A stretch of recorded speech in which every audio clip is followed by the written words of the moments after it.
শুভেচ্ছা আমন্ত্রণ রাতের বাংলাদেশের আয়োজনে। শুরুতেই জানিয়ে দেব শিরোনামগুলো। স্বাধীন দেশে কি আমাদের বিচার হবে? আমাদের বাবাদের কোথায়? আমাদের বাবাদের কেন গুম করা হয়েছিল? শুধু আমার ভাইয়ের গুমের বিচারটা ভাইয়া আপনি করবেন ভাইয়া। সুন্দরভাবে একটা সুনির্দিষ্টভাবে যেন বিচারটা হয়, স্বচ্ছভাবে। গুম খুনের শিকার পরিবারের দুঃখে সমব্যথী বিএনপি চেয়ারম্যান তারেক রহমান দিলেন ন্যায় বিচার নিশ্চিতের প্রতিশ্রুতি। আপনাদের প্রতি যে অন্যায় হয়েছে সেই অন্যায়ের বিচার যাতে হতে পারে, আপনারা যে ন্যায্যতা পেতে পারেন সেই লক্ষ্যে আমরা কাজ করি। দেশের আইনের দৃষ্টিতে আইন অনুযায়ী যাতে ন্যায় বিচার পেতে পারে। ইসলামী আন্দোলনের সঙ্গে সমঝোতার আর সুযোগ নেই জানালেন মামুনুল হক। এখনো হাল ছাড়েনি জামায়াত। ৪৭টি আসন আমরা রেখেছিলাম, তো সেই আসনগুলো সম্পর্কে আমরা লিয়াজো কমিটিকে দায়িত্ব দিয়েছি। লিয়াজো কমিটি যেটা আছেন তারা সেটা বিষয়ে আলোচনা করছেন।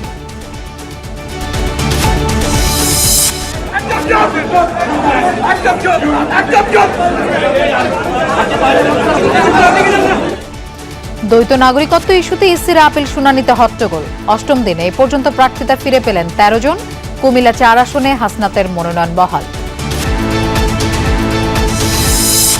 কারওয়ান বাজারের চাঁদাবাজির নিয়ন্ত্রণ ঘিরে স্বেচ্ছাসেবক দলের মোসাব্বিরকে হত্যা।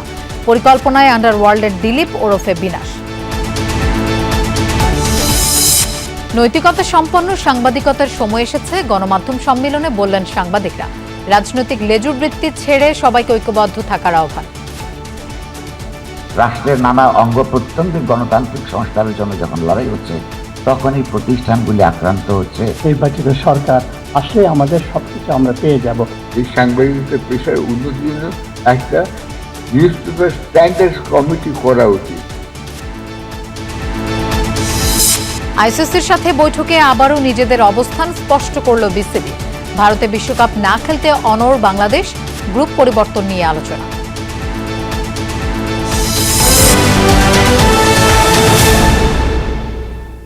এতক্ষণ শিরোনাম দেখছিলেন, আপনাদের সঙ্গে থাকছি আমি মৌসুমী আহমেদ লোপা।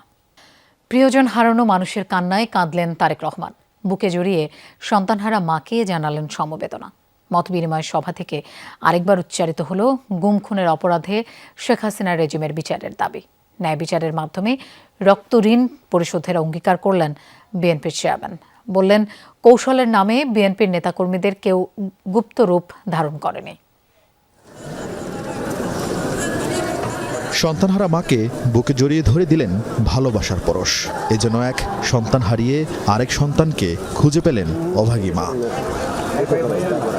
বিসিএসের ভাইবার অপেক্ষামান থাকা ছাত্রদলের মাঝারুল ইসলাম রাসেল গুম হন ২০১৩ সালে। সভায় ভাইয়ের সেই নিষ্ঠুর স্মৃতি বলছিলেন বোন। বিমর্ষ হয়ে পড়েন তারেক রহমান।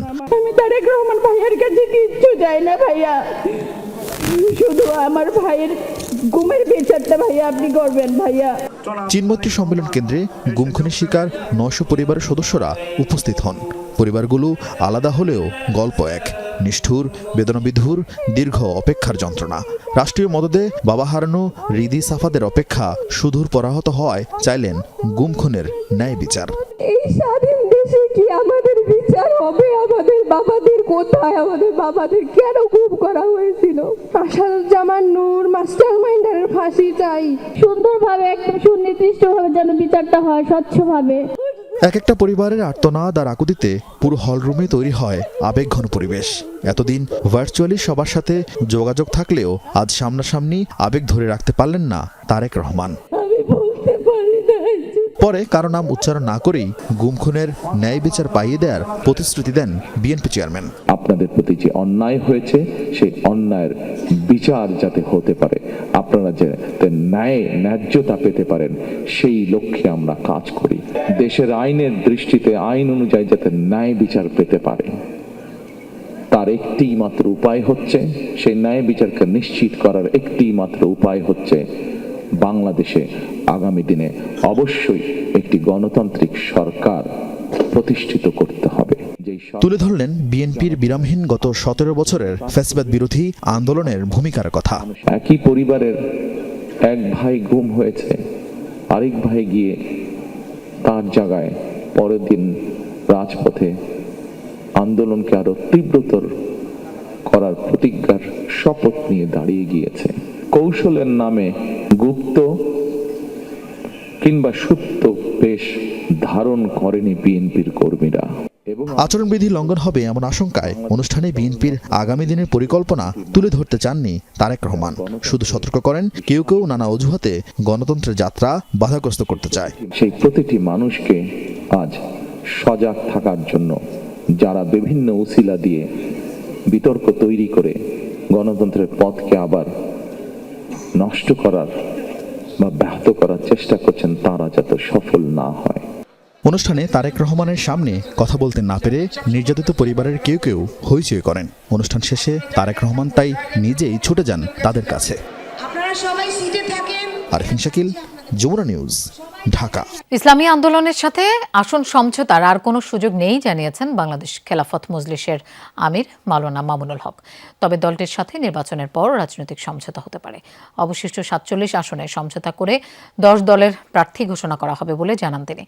জামায়াত মুখপাত্র জানিয়েছেন, খালি আসনগুলো বিষয়ে 10 দলের লিয়াজো কমিটি কাজ করছে। তিনি বলেন, ইসলামী আন্দোলনের জন্য জামায়াতের দরজা উন্মুক্ত আছে এখনো।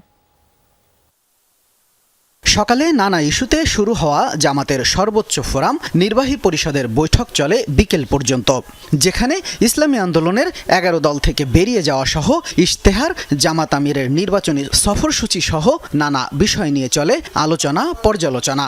যেহেতু নির্বাচনের খুব কাছাকাছি, তাই টানা বৈঠকের মধ্য দিয়ে 2-1 দিনের মধ্যে প্রয়োজনীয় কর্মপদ্ধতি গুছিয়ে নিতে চায় দলটি। বৈঠকে ইসলামী আন্দোলনের 11 দল থেকে বেরিয়ে যাওয়ায় বাকি 47 আসনের সমঝোতার বিষয়টি নিয়েও আলোচনা হয়। পরে জামাতের মুখপাত্র জানান, ফাঁকা আসনের ব্যাপারে চূড়ান্ত সিদ্ধান্ত নেবে 10 দলের লিয়াজো কমিটি। 47টি আসন আমরা রেখেছিলাম, তো সেই আসনগুলো সম্পর্কে আমরা লিয়াজো কমিটিকে দায়িত্ব দিয়েছি। লিয়াজো কমিটি যেটা আছেন তারা সেটা বিষয়ে আলোচনা করছেন এবং সেটা একটি আলোচনা করে ওনারা সিদ্ধান্তে পৌঁছার পরে আমরা আপনাদেরকে জানাবো। চূড়ান্ত সিদ্ধান্ত হলে আপনারা জানবেন।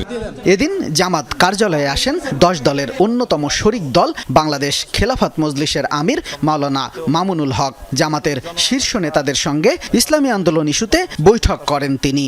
মামুনুল হক জানান, শুক্রবারের সংবাদ সম্মেলনের পর দলটির সাথে আসন সমঝোতা নিয়ে আর আলোচনার সুযোগ নেই। ওনারা এককভাবেই সারা দেশের সকল আসনগুলোতে নির্বাচনে প্রতিদ্বন্দ্বিতা করবেন। কাজে এই মুহূর্তে আমরা আর সমঝোতার তেমন কোনো আশাবাদ আর রাখছি না।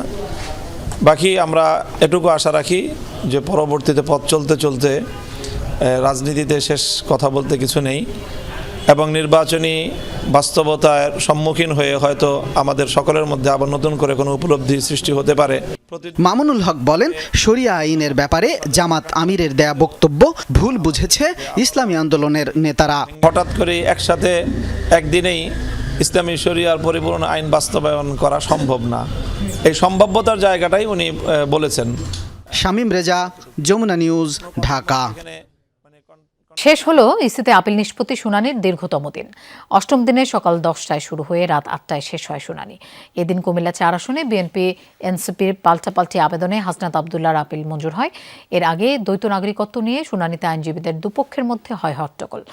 দিন শেষে 45টি আপিল মঞ্জুর, 37টি নামঞ্জুর, 21টি অপেক্ষমান এবং প্রত্যাহার করা হয় 9টি আপিল। ইসিতে চলমান আপিল শুনানির 8ম দিনে মধ্যাহ্নভোজের বিরতির আগেই হট্টগোলের সূত্রপাত।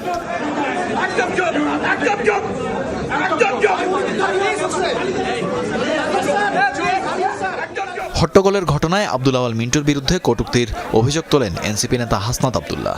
এছাড়া তার কুমিল্লা 4 আসনে বিএনপি ও এনসিপির পাল্টাপাল্টি আপিলে মঞ্জুরুল হাসান মুন্সির প্রার্থিতা বাতিল হয়, তবে বহাল থাকে হাসনাত আবদুল্লাহর প্রার্থিতা। 24 পরবর্তী সময়ে কেউ পলিটিক্যাল এলিটিসিজম করলে তা বরদাস্ত করা হবে না বলেও হুঁশিয়ারি দেন তিনি। আব্দুল আওয়াল মিন্টু এক আইনজীবীর কাছে তেরে আসেন, জহিরুল ইসলাম মুসার দিকে তেরে আসেন, ব্লাডি সিটিজেন হিসাবে ওনাকে বলেন, গালাগালি করেন। আমি সেটিতে প্রতিবাদ করি। কমিশনের ভিতরে যদি এই অবস্থা চলতে থাকে, যারা নির্বাচন করে তাদের নিরাপত্তার আসলে কি হবে? আপনি জনগণকে ব্লাডি সিটিজেন বলবেন, আবার ভোটের জন্য এই ব্লাডি সিটিজেনের কাছে যাবেন, এই ধরনের দ্বিচারিতা আমরা জনগণ সহ্য করব না। মঞ্জুরুল হাসান মুন্সি উনি একজন ইচ্ছাকৃত ঋণ খেলাপি 3টি ব্যাংক এবং আর্থিক প্রতিষ্ঠান থেকে লোন নিয়েছেন, সেই লোন উনি কখনোই পরিশোধ করেননি। নির্বাচনী আচরণবিধি লঙ্ঘনের অভিযোগে ঢাকা 13 আসনের প্রার্থী খেলাফত মজলিসের মামুনুল হককে দেয়া কারণ দর্শানোর নোটিশের জবাব দেন তিনি। অনেক প্রার্থী নির্বাচনে লেভেল প্লেইং ফিল্ড নিয়ে প্রশ্ন তোলেন। সিরাজগঞ্জ 6 আসনে বিএনপির এম এ মোহিতের মনোনয়নপত্র বৈধতার বিরুদ্ধে আপিল করেন এনসিপির সাইফ মোস্তাফিজ। সেই আপিল কমিশন নামঞ্জুর করে, বৈধ হয় বিএনপি প্রার্থীর মনোনয়ন। নির্বাচন কমিশনের পক্ষ থেকেও যাচাই বাছাই না করে অথবা ন্যূনতম যোগাযোগ না করেই আমাকে শোকজ নোটিশ দেওয়া হয়েছে। প্রভাবশালী শক্তি আমাদেরকে কোনো বাধাবিঘ্ন না করতে পারে, এই জন্য আমি অনুরোধ করব। এখানে তো অবশ্যই বড় দলের প্রভাব থাকেই। মহান সংসদে দাঁড়িয়ে এই 1% ভোটারের বিরুদ্ধে এই আইনটাকে আমি সংশোধন করব, এটা আমার প্রতিজ্ঞা। বাংলাদেশ ন্যাশনালিস্ট ফ্রন্টের এক প্রার্থী বাদশা মিয়া, যিনি লালমনিরহাট 2 আসন থেকে তার সকল প্রতিদ্বন্দ্বী প্রার্থীর বিরুদ্ধে 7টি আপিল করেন। এদিন জাতীয় পার্টির প্রার্থীদেরও বেশ কিছু আপিলের নিষ্পত্তি হয়। 40টি শুনানির মধ্যে আমরা নির্বাচন কমিশন থেকে 35টি মনোনয়ন ফেরত পেয়েছি, হাইকোর্ট থেকে 3টি ফেরত পেয়েছি, এখনও আরও 3টি আমাদের হাইকোর্টে পেন্ডিং আছে। সিরিয়াল নাম্বার দিয়েছেন ভোটার নাম্বারের পরিবর্তে, তো এই ধরনের বিষয়গুলোকে সেখানেই কিন্তু নিষ্পত্তি হওয়া উচিত। এদিন ঋণ খেলাপি ও দ্বৈত নাগরিকত্বের অধিকারী কেউ কেউ প্রার্থিতা হারান। অধিকাংশ স্বতন্ত্র প্রার্থীর 1% ভোটার সংক্রান্ত জটিলতা ছিল। তানভীর মৌসুম, যমুনা নিউজ, ঢাকা। আসন্ন ত্রয়োদশ জাতীয় সংসদ নির্বাচনের সার্বিক প্রস্তুতি পর্যবেক্ষণে দেশব্যাপী 56 জন পর্যবেক্ষক নিয়োগ করেছে ইউরোপীয় ইউনিয়ন। সকালে সংবাদ সম্মেলনে এই তথ্য জানান ইইউ মিশনের উপপ্রধান পর্যবেক্ষক ইন্তালাসে। তিনি বলেন, পর্যবেক্ষকরা নির্বাচনী প্রক্রিয়ার নিরপেক্ষ তথ্যভিত্তিক মূল্যায়নে গুরুত্বপূর্ণ ভূমিকা রাখবেন। তারা নির্বাচন প্রশাসন, প্রার্থী, রাজনৈতিক দল, সুশীল সমাজ এবং নাগরিক পর্যবেক্ষক দলের সাথে বৈঠক করবেন। পর্যবেক্ষকরা দেশের 64টি জেলায়, শহরের পাশাপাশি গ্রামাঞ্চলেও কার্যক্রম চালাবেন বলে জানানো হয়। নির্বাচন ঘনিয়ে এলে আরও 90 জন স্বল্পমেয়াদী পর্যবেক্ষক যুক্ত হবেন। সব মিলিয়ে নির্বাচনের দিন ইউরোপীয় ইউনিয়নের 200-র মতো পর্যবেক্ষক মাঠে থাকবেন। অন্তর্বর্তী সরকার ও সরকারি কর্মকর্তাদের গণভোটে হ্যাঁ ভোটের পক্ষে প্রচারণা চালাতে আইনগত বাধা নেই বলে জানিয়েছেন প্রধান উপদেষ্টার বিশেষ সহকারী ডক্টর আলী রিয়াজ। তিনি বলেন, আগামীর বাংলাদেশের ভাগ্য নির্ভর করছে গণভোটে। প্রধান উপদেষ্টার আরেক বিশেষ সহকারী মনির হায়দার বলেন, ফ্যাসিবাদ কিংবা ভোটহীনতার সংস্কৃতি থেকে দেশকে রক্ষা করতে গণভোটে হ্যাঁ জয়ী করতে হবে। ফেব্রুয়ারির নির্বাচনে আলোচনার কেন্দ্রে গণভোট, কারণ এর মাধ্যমে সংসদ সদস্য নির্বাচিত করার পাশাপাশি রাষ্ট্রের গুরুত্বপূর্ণ সিদ্ধান্তেও সরাসরি মতামত দেওয়ার সুযোগ পাচ্ছেন সাধারণ মানুষ।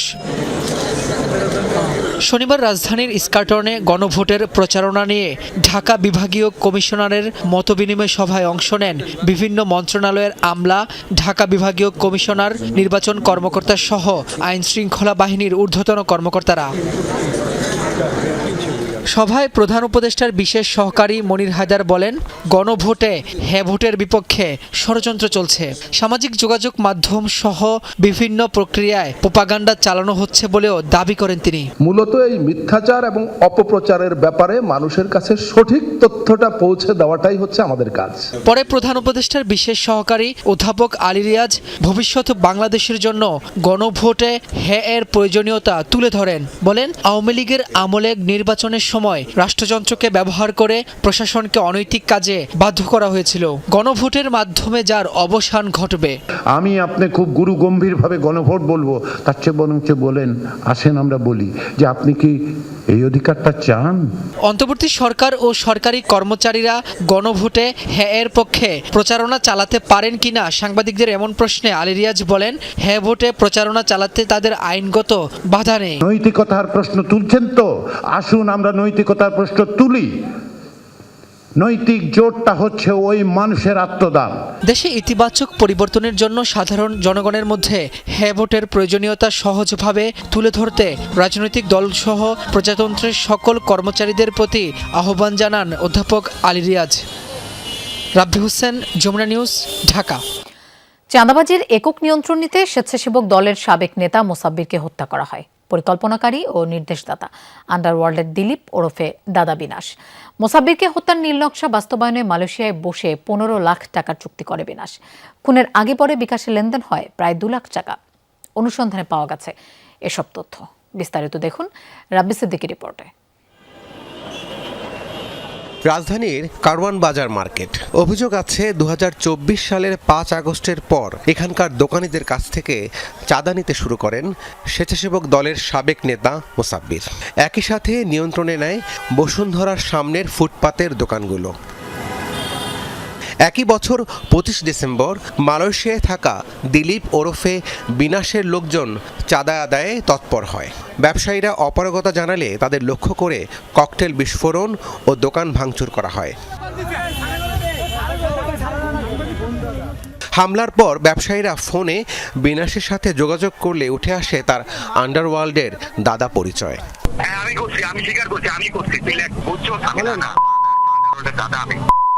কয়জনের নাম শুনতে চান বলেন? অনুসন্ধানে জানা যায় এসব ফুটপাতের দোকান থেকে প্রতিদিন কয়েক লক্ষ টাকা চাঁদা ওঠে। মোসাব্বিরকে কয়েক দফা ফোন করে বসুন্ধরা সিটির সামনের ফুটপাত ছেড়ে দিতে বলেছিল বিনাশ। এই ঘটনার 1 বছর পর গত 7 জানুয়ারি গুলি করে হত্যা করা হয় মোসাব্বিরকে। ডিবি পুলিশের অভিযানে গ্রেফতার হয় শুটার জিন্নাত সহ 4 জন। জিন্নাত হত্যার দায় স্বীকার করে আদালতে 164 ধারায় জবানবন্দিও দিয়েছে। জানা যায় চাঁদাবাজির একক নিয়ন্ত্রণ নীতি স্বেচ্ছাসেবক দলের সাবেক নেতা মোসাব্বিরকে হত্যার পরিকল্পনা করে বিনাশ। মিশন বাস্তবায়নে খুনিদের সাথে 15 লাখ টাকার চুক্তি হয়। খুনের আগে পরে বিকাশে লেনদেন হয় প্রায় 2 লাখ টাকা। বিনাশের বেড়ে ওঠা মহাখালীতে বিএনপি কর্মী পরিচয়ে মহাখালী ও বাড্ডায় করতেন চাঁদাবাজি। হত্যা মামলার আসামি হয়ে গত 10 বছর ধরে পালিয়ে আছেন মালয়েশিয়ায়। খুন করেই ক্ষান্ত হয়নি বিনাশ। মোসাব্বিরের ঘনিষ্ঠজনদের ফোন করে দিচ্ছেন হুমকি। যে আমি আব্দুল মজিদ মিলন। আমি বিনাশ দাদা। চিনছস? না দাদা, আপনার নাম শুনছি, আমি চিনি নাই। তুই ভাবছিস আমি ফাঁদি কোনটা? পুলিশ জানায় মোসাব্বির হত্যায় যে বা যারা জড়িত তাদের আইনের আওতায় আনা হবে। যারাই এখানে জড়িত থাকার সম্ভাবনা থাকছে তাদের ব্যাপারে তথ্য সংগ্রহ করছে। যদি আন্ডারওয়ার্ল্ড হোক, যে নামে যেভাবে হোক না কেন, যারাই জড়িত থাকুক না কেন, তাদেরকে সবাইকে আইনের আওতায় নিয়ে আসা হবে। মালয়েশিয়ায় থাকা সন্ত্রাসী বিনাশকে গ্রেফতারে প্রয়োজনীয় ব্যবস্থা নেওয়ার কথা জানায় ডিবি। রাব্বি সিদ্দিকী, যমুনা নিউজ, ঢাকা। গণমাধ্যমের পেশাগত মর্যাদা অক্ষুণ্ণ রাখতে হলে রাজনৈতিক সচেতনতা জরুরি। তবে বের হতে হবে দলীয় লেজুর বৃত্তি থেকে। সব সরকারি গণমাধ্যম নিয়ন্ত্রণ করতে চায়। সাংবাদিকদের সুরক্ষা ও স্বাধীন গণমাধ্যমের জন্য সংস্কার কমিশনের কোনো সুপারিশই বাস্তবায়ন করেনি সরকার। সকালে রাজধানীর কৃষিবিদ ইনস্টিটিউশনে গণমাধ্যম সম্মেলনে একথা বলেন গণমাধ্যম ব্যক্তিত্বরা। সম্পাদক পরিষদ ও newspaper owners association Bangladesh NOAB সম্মেলনের আয়োজন করে।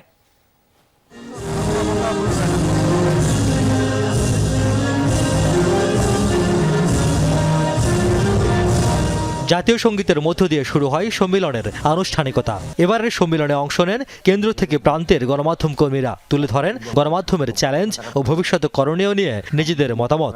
বলেন, স্বাধীন গণমাধ্যম না থাকলে সমাজ, রাষ্ট্র, গণতন্ত্র বলিষ্ঠ হয় না। স্বৈরাচারী শাসনের পতনের পরও জুলাই চেতনার নামে সাংবাদিককে পুড়িয়ে মারার চেষ্টার সমালোচনা করেন বক্তারা। মিডিয়ারও গণতান্ত্রিক সংস্কারের জন্য, রাজনীতির গণতান্ত্রিক সংস্কারের জন্য, রাষ্ট্রের নানা অঙ্গ প্রত্যঙ্গের গণতান্ত্রিক সংস্কারের জন্য যখন লড়াই হচ্ছে, তখন এই প্রতিষ্ঠানগুলি আক্রান্ত হচ্ছে গণতন্ত্রেরই নামে। জুলাইয়ের গণঅভ্যুত্থানের সময় যারা কর্মী ছিলেন, সেই কর্মীদেরই নামে আমরা এই দঙ্গলগুলোকে কাজ করতে দেখছি। যেই সমাজে স্বাধীন সাংবাদিকতার বিচরণ খুব বলিষ্ঠ, সেই সমাজ গণতান্ত্রিক হয়, সেই সমাজ বৈষম্যহীন হয়, সেই সমাজ অধিকার প্রতিষ্ঠার একটি নিদর্শন হয়। এটা আমাদের ভাবার কোনো কারণ নাই। আগামী সরকার, নির্বাচিত সরকার আসলে আমাদের সব কিছু আমরা পেয়ে যাব। অতীতে হয়নি, এখনও হবে না। আগামীতে ভাবনাটাও আমাদের জন্য সাবধানের, সতর্কতার সঙ্গে আমাদেরকে ভাবতে হবে। বক্তারা বলেন, আগামী দিনগুলো গণমাধ্যমের জন্য চ্যালেঞ্জের। গণমাধ্যম ও গণমাধ্যম কর্মীরা আক্রান্ত হচ্ছে, এর দায় সরকারকে নিতে হবে। তবে সাংবাদিকদের প্রকাশ্যে দলীয় মনোভাব পরিহারের উপর জোর দেন বক্তারা। এ সময় গণমাধ্যম সংস্কার কমিশনের রিপোর্ট বাস্তবায়ন না করায় বর্তমান সরকারের সমালোচনা করেন গণমাধ্যম কর্মীরা। আপনারা যে খুব সম্মানজনক অবস্থায় আছেন তা নয়, অথচ আপনাদের সম্মানজনক অবস্থায় যেতে হবে, তা নইলে এই দেশ টিকবে না। সেই জন্য আমি মনে করি এই সাংবাদিকতা পেশার উন্নতির জন্য একটা নিউজ পেপার স্ট্যান্ডার্ডস কমিটি করা উচিত, যেখানে বিবেচনা করা হবে যে বিভিন্ন পত্রিকার যেসব ছাপা হচ্ছে এগুলো স্ট্যান্ডার্ড ঠিক আছে কিনা একটা স্ট্যান্ডার্ডে আনতে হবে সবগুলোকে। সম্মেলনে গণমাধ্যমের সুরক্ষায় সব ধরনের দলীয় আদর্শ ও ভেদাভেদ ভুলে সবার ঐক্যের উপর জোর দেন সাংবাদিকদের বিভিন্ন সংগঠনের নেতা ও মফস্বলের গণমাধ্যম কর্মীরা। আইনের শাসন প্রতিষ্ঠা, দুর্নীতি দমন, স্বচ্ছতা ও গ্রহণযোগ্যতার বিষয়ে সাম্যক ধারণা প্রদান, অবাধ তথ্য প্রাপ্তির নিশ্চয়তা এবং দারিদ্র্য বিমোচনে সহায়তা করা। জুলাইয়ের যে চেতনা, সবকিছুর ক্ষেত্রে গুণগত যে পরিবর্তনের যে আকাঙ্ক্ষা, যে জনপ্রত্যাশা, সেটার প্রতিফলন আমরা দেখতে চাই। আমরা সেটার হিসাব আমরা কড়াই গণ্ডায় নিতে চাই। মধ্যরাতে অফিস আক্রান্ত হওয়া, আগুন দেওয়া, এটা নজিরবিহীন। আগামীতে জাতীয় সংসদ নির্বাচন ঘিরে গণমাধ্যম যাতে স্বাধীনভাবে কাজ করতে পারে সে ব্যাপারে সজাগ থাকতে সকলের প্রতি আহ্বান জানানো হয় গণমাধ্যম সম্মেলনে। আমরা স্বাধীনভাবে লিখতে চাই। রিয়াজ রায়হান, যমুনা নিউজ, ঢাকা। তারেক রহমানের সাথে সৌজন্য সাক্ষাৎ করেছেন ব্রিটিশ হাইকমিশনার সারা ক্যাথরিন কুক। এর আগে সাক্ষাৎ করেন ভুটান ও নেপালের রাষ্ট্রদূত। শনিবার সন্ধ্যায় গুলশানে বিএনপি চেয়ারম্যানের কার্যালয়ে দেখা করেন তারা। লন্ডন থেকে দেশে ফেরার পর এটি ব্রিটিশ হাইকমিশনারের সাথে তারেক রহমানের প্রথম বৈঠক। এ সময় দলের মহাসচিব মির্জা ফখরুল ইসলাম আলমগীর, আমির খসরু মাহমুদ চৌধুরী, যুগ্ম মহাসচিব হুমায়ুন কবির সহ অন্যান্যরা উপস্থিত ছিলেন। বৈঠকে 3 রাষ্ট্রদূত বাংলাদেশের উন্নয়নে পাশে থাকার আশ্বাস দেন। এ সময় বিএনপি চেয়ারম্যান দেশের স্বার্থ সুরক্ষা করে বিভিন্ন দেশের সাথে সম্পর্ক বজায় রাখার কথা বলেন। আমরা একটা ট্রানজিশন পিরিয়ড, এটা মানে আমরা গত 15 বছর দেশের একটা স্বৈর শাসককে, এখন বাংলাদেশের মানুষ এই স্বৈর শাসককে বিতাড়িত করে এখন এটা ডেমোক্রেটিক ট্রানজিশনের দিকে যাচ্ছে 12ই ফেব্রুয়ারি। তো এই পরিবেশ নিয়ে তারা মানে they are very much they see it is a hostile atmosphere, people are excited about elections. সাবেক রাষ্ট্রপতি জিয়াউর রহমানের 90তম জন্মবার্ষিকী উপলক্ষে 2 দিনের কর্মসূচি ঘোষণা করেছে বিএনপি। বিকেলে নয়াপল্টনে বিএনপির কেন্দ্রীয় কার্যালয়ে সংবাদ সম্মেলনে দলের সিনিয়র যুগ্ম মহাসচিব রুহুল কবির রিজভী জানান, 19 জানুয়ারি সকাল 11টায় জিয়াউর রহমানের সমাধিতে স্থায়ী কমিটির সদস্যরা পুষ্পস্তবক অর্পণ করবেন। থাকবেন দলের চেয়ারম্যান তারেক রহমানও। এছাড়া দলীয় কার্যালয়ে পতাকা উত্তোলন ও বিভিন্ন জেলায় দোয়া মাহফিল হবে। 20 জানুয়ারি সকালে কাকরাইলে ইনস্টিটিউশন অব ডিপ্লোমা ইঞ্জিনিয়ার্সে আলোচনা সভা অনুষ্ঠিত হবে। দায়সারা যেনতেন নির্বাচন দেওয়ার চেয়ে সময় নিয়ে সুষ্ঠু নির্বাচন দেয়া ভালো বলে মন্তব্য করেছেন এনসিপির নির্বাচন পরিচালনা কমিটির চেয়ারম্যান আসিফ মাহমুদ সজীব ভুঁইয়া। সন্ধ্যায় দলীয় কার্যালয়ে ব্রিফিংয়ে কথা বলেন তিনি। হুঁশিয়ার করে বলেন, ঋণখেলাপি ও দ্বৈত নাগরিকদের নির্বাচনে অংশগ্রহণে বৈধতা দেয়া হলে ইসির বিরুদ্ধে রাজপথে নামবে এনসিপি। ত্রয়োদশ জাতীয় সংসদ নির্বাচনে প্রার্থিতা ফিরে পেতে নির্বাচন কমিশনের আপিল শুনানির 8ম দিন ছিল শনিবার। শুরু থেকেই নানান ইস্যুতে কমিশনের ওপর অসন্তোষ জানিয়ে আসছিল জাতীয় নাগরিক পার্টি এনসিপি। এবার ইসির বিরুদ্ধে কর্মসূচি দেওয়ার হুঁশিয়ারি দিয়েছে দলটি। শনিবার সন্ধ্যায় বাংলা মোটরে দলীয় কার্যালয়ে এক ব্রিফিংয়ে দলের নির্বাচন পরিচালনা কমিটির চেয়ারম্যান আসিফ মাহমুদ সজীব ভুঁইয়া কমিশনের নিরপেক্ষতা নিয়ে আবারও প্রশ্ন তোলেন। অনেক ঘাটতি সত্ত্বেও তাদের এই যে একপাক্ষিক অবস্থান নেওয়াটা, সেটা আমরা একদম যাচাই বাছাইয়ের পর্যায়ে থেকে দেখে আসছি। তারপরেও আমরা চেষ্টা করছি তাদেরকে সময় দেওয়ার সুযোগ দেয়, যাতে তারা এগুলো ঠিক করে নেয়। গণতন্ত্রের ধারক হিসেবে প্রচার করলেও বিএনপি গণতন্ত্র বিরুদ্ধ কাজ করছে বলে অভিযোগ করেন আসিফ মাহমুদ। বলেন, কোনোভাবেই বিদেশি নাগরিকদের এদেশে নির্বাচনে অংশ নিতে দেবে না এনসিপি। বলেন, দায়সারা নির্বাচন দেওয়ার থেকে সময় নিয়ে সুষ্ঠু নির্বাচন দেয়া ভালো। আমরা কোনো বিদেশি নাগরিককে বাংলাদেশে নির্বাচন করতে দেব না। আমরা কোনোভাবেই একটা যাচ্ছেতাই নির্বাচন আয়োজন করার সুযোগ দিব না। যদি প্রয়োজন হয় এই নির্বাচন কমিশন পুনর্গঠন করে প্রয়োজনে কিছুদিন দেরি করে হলেও একটা সুষ্ঠু নির্বাচন আয়োজন করাই, যেন একটা নির্বাচন তাড়াতাড়ি আয়োজন করার থেকে সময় নিয়ে একটা সুষ্ঠু নির্বাচন আয়োজন করাটাই থাকবে আমাদের মূল প্রায়োরিটি। ব্রিফিংয়ে এনসিপির আইন বিষয়ক সম্পাদক ও যুগ্ম সদস্য সচিব জহিরুল ইসলাম মুসা বলেন, কমিশন এখন সংবিধানের ব্যাখ্যা দিতে চাইছেন, যার এখতিয়ার তাদের নেই। কমিশন নিজেরা সংবিধানের ব্যাখ্যা দেওয়ার একটি তৎপরতা তাদের মাঝে আমরা দেখেছি, এবং কমিশন ওই আইনজীবীদেরকে এও বলছিলেন যে আপনারা একটি লিখিত ওপিনিয়ন দেন, সেই ওপিনিয়নের উপরে তারা তাদের আদেশ পাস করবেন বলে তারা মতামত দিচ্ছিলেন, যেটা খুবই বিপজ্জনক বলে আমরা মনে করি। সুমাইয়া ঐশী, যমুনা নিউজ, ঢাকা। গত 15 বছর দেশে হিসাবরক্ষণের কারচুপির মাধ্যমে বিপুল অর্থ পাচার ও লুটপাট হয়েছে, একথা বলেছেন পররাষ্ট্র উপদেষ্টা মোহাম্মদ তৌহিদ হোসেন। রাজধানীর একটি হোটেলে আয়োজিত সাফা ইন্টারন্যাশনাল কনফারেন্সে প্রধান অতিথির বক্তব্যে তিনি একথা বলেন। পররাষ্ট্র উপদেষ্টা বলেন, পরবর্তী প্রজন্মের পেশাদাররা সততা, জবাবদিহিতা এবং উদ্ভাবনী শক্তি দিয়ে অর্থনীতিকে পুনরায় সঠিক পথে ফিরিয়ে আনতে সাহায্য করবে। বৈশ্বিক অস্থিরতা কাটাতে দক্ষিণ এশিয়ার সব দেশকে একযোগে কাজ করারও আহ্বান জানান তৌহিদ হোসেন। সিলেট ওসমানী মেডিকেলে ইন্টার্ন চিকিৎসকদের সাথে রোগীর স্বজনদের সংঘর্ষের ঘটনায় 5 সদস্যের তদন্ত কমিটি গঠন করেছে হাসপাতাল কর্তৃপক্ষ। এর আগে গত রাত থেকেই এই ঘটনার প্রতিবাদে কর্মবিরতি শুরু করেন ইন্টার্ন চিকিৎসকরা। এতে ভোগান্তিতে পড়তে হচ্ছে রোগীদের। তবে জরুরি বিভাগে চালু রয়েছে নিয়মিত সেবা প্রদান। প্রত্যক্ষদর্শীরা জানায়, গত রাতে ইন্টার্ন চিকিৎসকদের সাথে সেবা প্রদান নিয়ে বাগবিতণ্ডায় জড়ায় এক রোগীর স্বজন। এক পর্যায়ে সংঘর্ষে জড়ায় উভয় পক্ষ। এতে আহত হয় কয়েকজন। খবর পেয়ে পুলিশ ঘটনাস্থলে গিয়ে পরিস্থিতি নিয়ন্ত্রণে আনে। এই ঘটনায় জড়িতদের বিচারের আওতায় আনার দাবিতে রাত থেকেই কর্মবিরতিতে যায় ইন্টার্ন চিকিৎসকরা।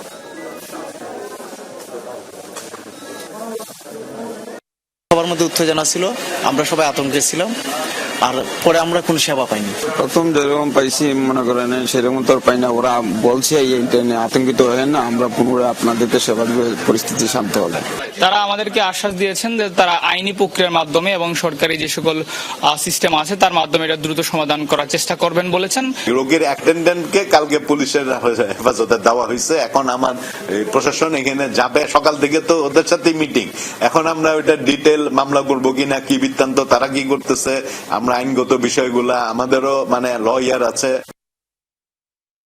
ব্রাহ্মণবাড়িয়া 2 আসনে স্বতন্ত্র প্রার্থী রুমিন ফারহানার উঠান বৈঠকে নির্বাহী ম্যাজিস্ট্রেটের বাধা দেওয়ার অভিযোগ উঠেছে। এ সময় রুমিন ফারহানার সাথে ম্যাজিস্ট্রেটের বাকবিতণ্ডা হয়। বিকেলে সরাইল উপজেলার নোয়াগাঁও ইউনিয়নের ইসলামবাদ এলাকায় ঘটনা ঘটে। ভিডিওতে দেখা যায় নির্বাহী ম্যাজিস্ট্রেট শাহরিয়া হাসান খান নির্বাচনী আচরণবিধি ভঙ্গের অভিযোগ করেন রুমিন ফারহানার বিরুদ্ধে।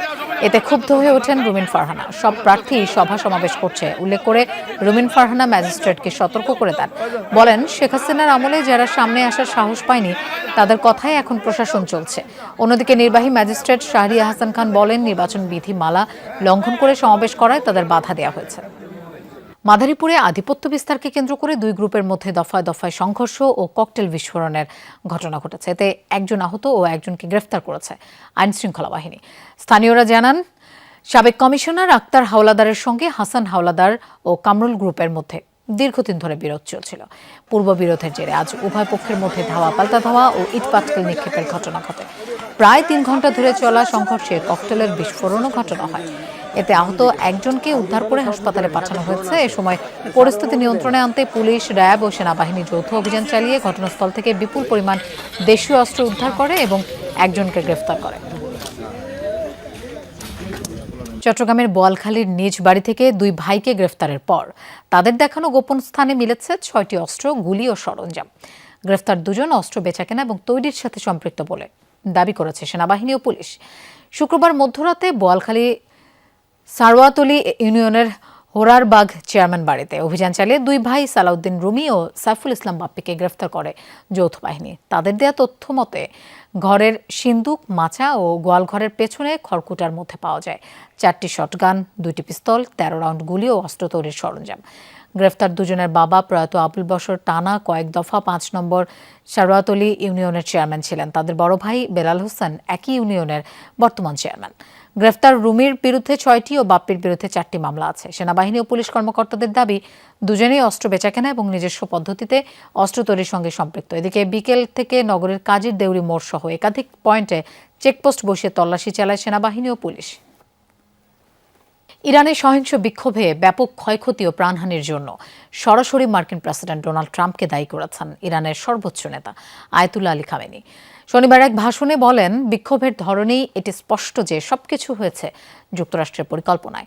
এ সময় ট্রাম্পকে ক্রিমিনাল আখ্যা দিয়ে খামেনি দাবি করেন, মার্কিনীদের লক্ষ্যই হচ্ছে ইরানকে গ্রাস করা। ইরান জুড়ে বিক্ষোভ সহিংসতার মাঝেই জনসমক্ষে ভাষণ দেন দেশটির সর্বোচ্চ ধর্মীয় নেতা আয়াতুল্লাহ আলী খামেনি। শনিবার রাষ্ট্রীয় গণমাধ্যমে সরাসরি সম্প্রচারিত হয় তার এই বক্তব্য। ভাষণে ইরানে চলমান বিক্ষোভের পেছনে সরাসরি যুক্তরাষ্ট্র ও ইসরায়েলের হাত রয়েছে বলে অভিযোগ করেন খামেনি। মার্কিন প্রেসিডেন্টকে ক্রিমিনাল আখ্যা দিয়ে তিনি বলেন, ইরান বিরোধী ষড়যন্ত্রে সক্রিয়ভাবে জড়িত ট্রাম্প। ইরান বিরোধী ষড়যন্ত্রে সরাসরি যুক্ত ছিলেন ট্রাম্প। ইসরায়েল ও যুক্তরাষ্ট্রের সহচরদের সরাসরি অংশগ্রহণে ব্যাপক ক্ষয়ক্ষতি ও প্রাণহানির ঘটনা ঘটেছে, আর এজন্য ট্রাম্পকে ক্রিমিনাল মনে করে তেহরান। চলমান বিক্ষোভে দেশ ও দেশের বাইরে থেকে যারা উস্কানি দিয়েছে তাদের ছাড় না দেওয়ার হুঁশিয়ারি দেন খামেনি। আমরা যুদ্ধে জড়াবো না, কিন্তু দেশি বা আন্তর্জাতিক অপরাধীদের কোনোভাবেই ছাড় দেওয়া হবে না। যারা ইরানকে গ্রাস করতে এবং সামরিক, অর্থনৈতিক এবং রাজনৈতিকভাবে দুর্বল করে রাখতে চায় তাদের উদ্দেশ্য সফল হবে না। ইরানে গত ডিসেম্বরে দ্রব্যমূল্য বৃদ্ধির প্রতিবাদে শুরু হওয়া বিক্ষোভ পরবর্তীতে রূপ নেয় সরকার বিরোধী আন্দোলনে। এতে সরাসরি সমর্থন দেওয়ার পাশাপাশি ইরানে হামলার হুমকিও দিয়েছেন ট্রাম্প। অস্মিতা বিশ্বাস, যমুনা নিউজ। ঢাকায় এসে বিসিবির সঙ্গে সরাসরি বৈঠক করেছেন আইসিসির ইন্টিগ্রিটি ইউনিটের general manager Andrew F grave. Visa জটিলতায় আসতে না পেরে অনলাইনে যুক্ত হয়েছিলেন গৌরব সাক্সেনা। এই সভায় আইসিসির প্রতিনিধিকে বাংলাদেশের ম্যাচগুলো শ্রীলঙ্কায় স্থানান্তরের অনুরোধ জানিয়েছে বিসিবি। সেই সাথে বাংলাদেশের পক্ষ থেকে গ্রুপ পরিবর্তনেরও প্রস্তাব দেওয়া হয়েছে। দিনের পর দিন যাচ্ছে, বিসিবি আইসিসির সভার পর সভা হচ্ছে। বাংলাদেশ দলের টি-20 বিশ্বকাপ খেলার সম্ভাবনা যেন পরিণত হচ্ছে এক ধাঁধায়। এক একটা সভা রয়ে যাচ্ছে অমীমাংসিত। এবার আইসিসির প্রতিনিধির সঙ্গে হওয়া সরাসরি বৈঠকও হয়ে রইল সিদ্ধান্তহীন। টি-20 বিশ্বকাপ খেলতে ভারতে যাবে না বাংলাদেশ দল, এমন সিদ্ধান্তের পর অনলাইনে যোগাযোগ চলছিল বিসিবি ও আইসিসির। বিসিবি যখন তাদের অবস্থান থেকে এক বিন্দুও সরেনি, বাংলাদেশ ক্রিকেট বোর্ডের সঙ্গে সভা করতে বাংলাদেশে আসেন আইসিসির ইন্টিগ্রিটি ইউনিটের general manager Andrew F grave. সভায় উপস্থিত হওয়ার কথা থাকলেও ভিসা জটিলতায় আসতে না পারা আইসিসির ইভেন্টস অ্যান্ড কর্পোরেট কমিউনিকেশনস বিভাগের জেনারেল ম্যানেজার গৌরব সাক্সেনা যুক্ত ছিলেন অনলাইনে। শনিবার বিকেলে অনুষ্ঠিত হওয়া এই সভায় বাংলাদেশের পক্ষে উপস্থিত ছিলেন সভাপতি, 2 সহসভাপতি, বিসিবির সিইও এবং ক্রিক অফ চেয়ারম্যান। পরে রাতে বিসিবির দেয়া সংবাদ বিজ্ঞপ্তিতে জানানো হয়েছে, আইসিসির 2 প্রতিনিধির সঙ্গে বিসিবির বৈঠকে টি-20 বিশ্বকাপে বাংলাদেশের অংশগ্রহণ সংক্রান্ত বিভিন্ন বিষয় নিয়ে আলোচনা হয়েছে। বিসিবি আবারও আনুষ্ঠানিকভাবে আইসিসির কাছে বাংলাদেশের ম্যাচগুলো শ্রীলঙ্কায় স্থানান্তরের অনুরোধ জানিয়েছে। বিসিবির পক্ষ থেকে গ্রুপ পরিবর্তনেরও প্রস্তাব ছিল। এই সভায় বিসিবি ভারতে খেলতে যাওয়া প্রসঙ্গে বাংলাদেশ সরকারের দৃষ্টিভঙ্গি ও উদ্বেগও তুলে ধরে, যেখানে শুধু বাংলাদেশ দলের নিরাপত্তাই না, সমর্থক গণমাধ্যম কর্মীদের নিরাপত্তার বিষয়টিও উল্লেখ করা হয়েছে। যদিও এখনো কোনো সিদ্ধান্তে পৌঁছাতে পারেনি কোনো পক্ষই, তবে 2 পক্ষই আলোচনা চালিয়ে যাবে। আফনান পিয়াল, যমুনা স্পোর্টস, ঢাকা। দর্শক, এই ছিল রাতের বাংলাদেশের আয়োজনে। আর এতক্ষণ সাথে থাকার জন্য ধন্যবাদ সবাইকে। শুভরাত্রি।